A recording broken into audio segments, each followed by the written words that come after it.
Hi, and welcome back to Focal Point AFR Talk. We'll play this sound, but Brian Fisher is my name. Program is Focal Point. The network is AFR Talk.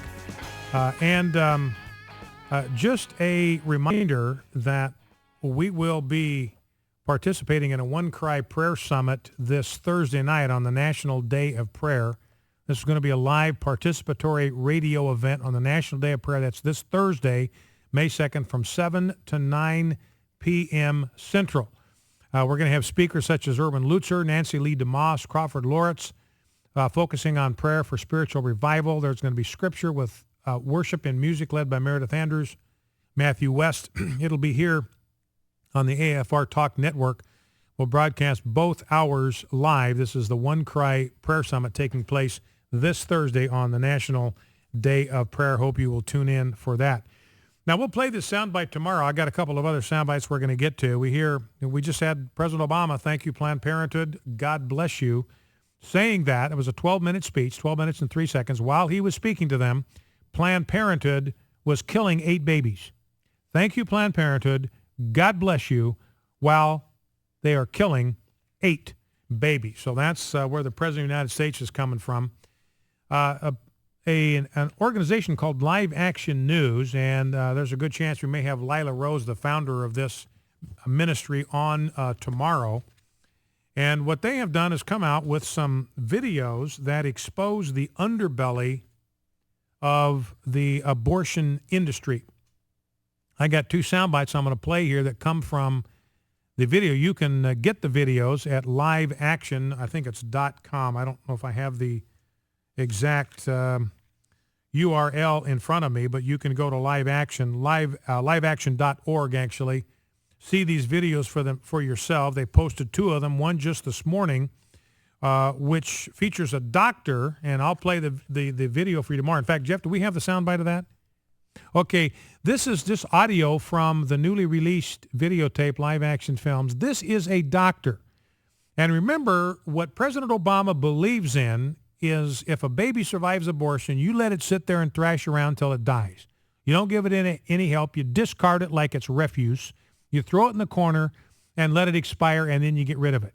Then you got Kermit Gosnell basically agreeing with Barack Obama. A child, once it's born, has got no right to live. Only he was more active in the process. He snipped their spinal column with a scissors to kill him.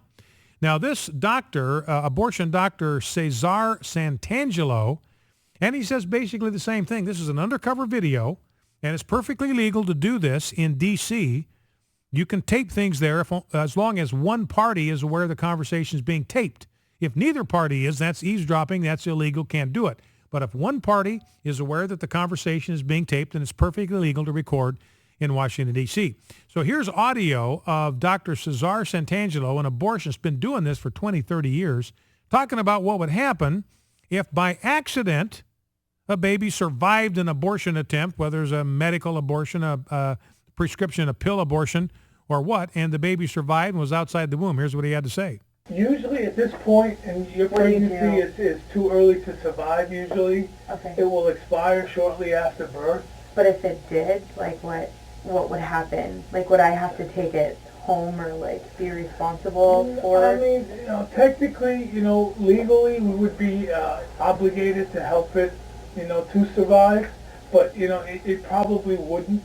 It's all in how vigorously you do things to help a fetus survive it. But would you make sure that it it doesn't there's survive? things you do. Obviously, you're here for a certain procedure, and if your pregnancy were, let's say you went into labor, the membrane's ruptured, and you delivered before we got to the termination part of the procedure here, then we would do things, we would not help it. Okay. Let's say we wouldn't intubate. So he says, look, if you go into premature labor, the baby's born, we're not going to help it. We're going to let it die. We're going to do the Barack Obama thing, and we're just going to let that baby die. That's infanticide. It's exposure. It horrified the early church. It was a common practice in the Roman Empire at the time, and this is one of the practices that the church worked on to eliminate because it's barbaric. It's savage. And ladies and gentlemen, I'm kind of worked up over this, but we have a president who supports a practice that is savage, barbaric, and heathen.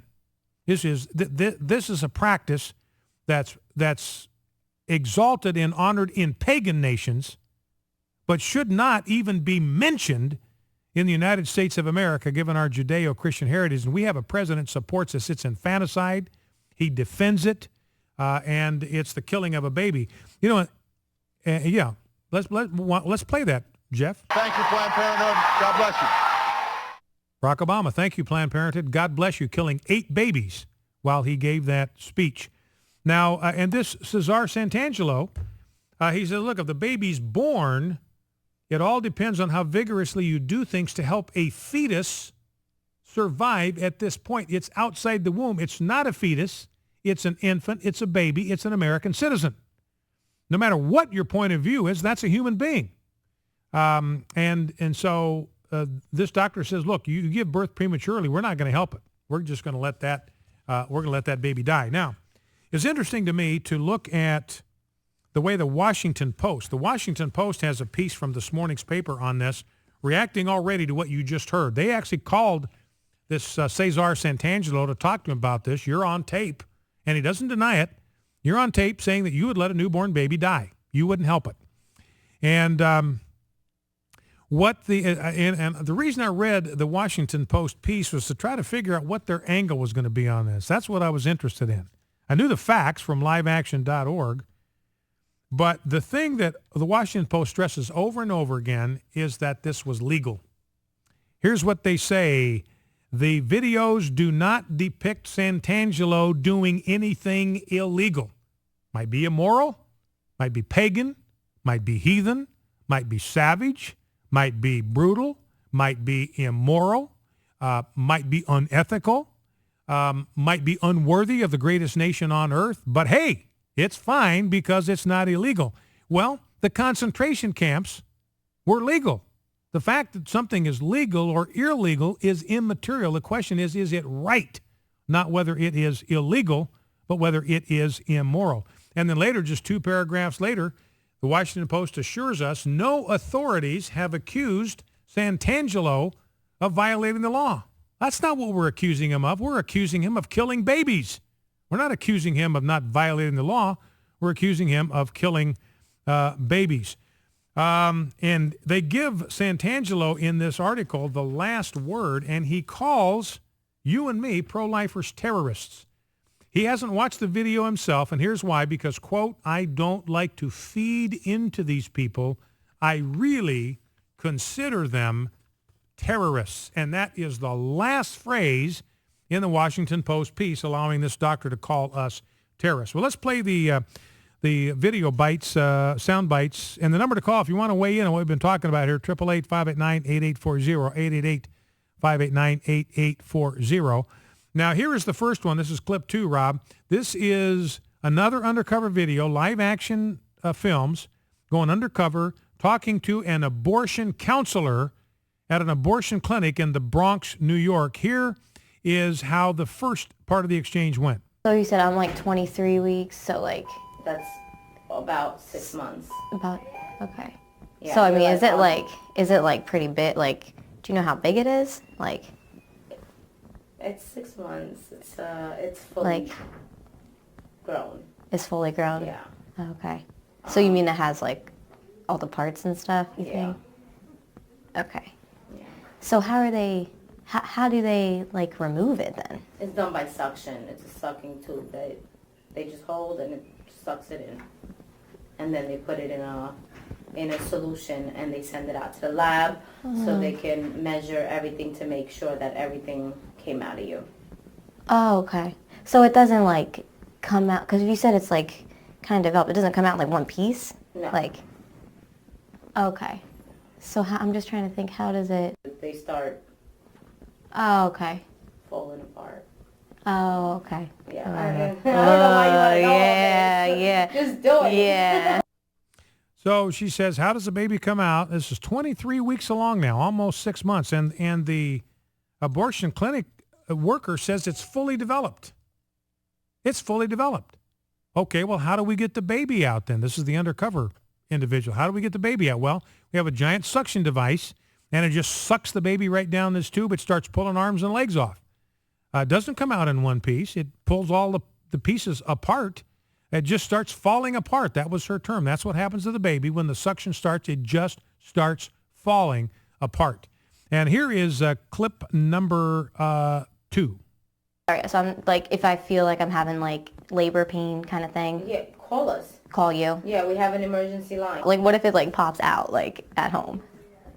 Like, If it comes out, yeah, then it comes out. then Flush it.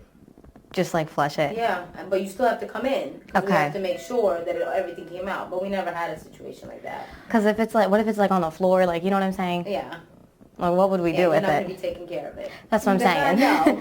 Like, you guys would come and Yes, like, if anything, we'll tell you to put it in a bag or something or somewhere and bring it to us.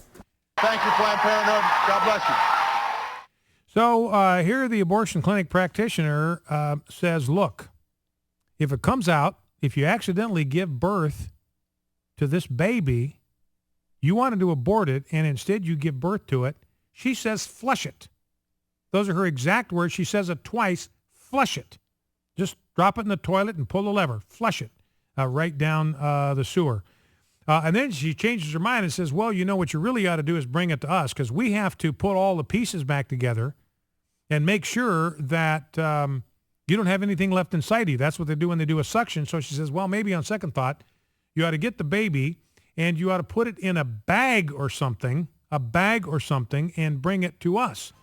And she explained, look, when you bring the baby to us, we put it in a solution. Well, what if the baby's breathing? Well, this solution is designed to stop all that. It's not going to survive. If it's breathing, we put it in that solution, man, that baby is dead.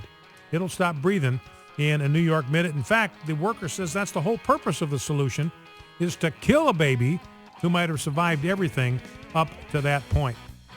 So, ladies and gentlemen, that's what we are dealing with here. We're talking about Ezekiel and God's judgment falling on a nation, and one of the consistent complaints that God has against the nations that merits his judgment is the shedding of innocent blood. And it's like Thomas Jefferson said in his day, talking about slavery, I tremble for my country when I reflect that God is just and his justice cannot sleep forever. Focal Point, AFR Talk.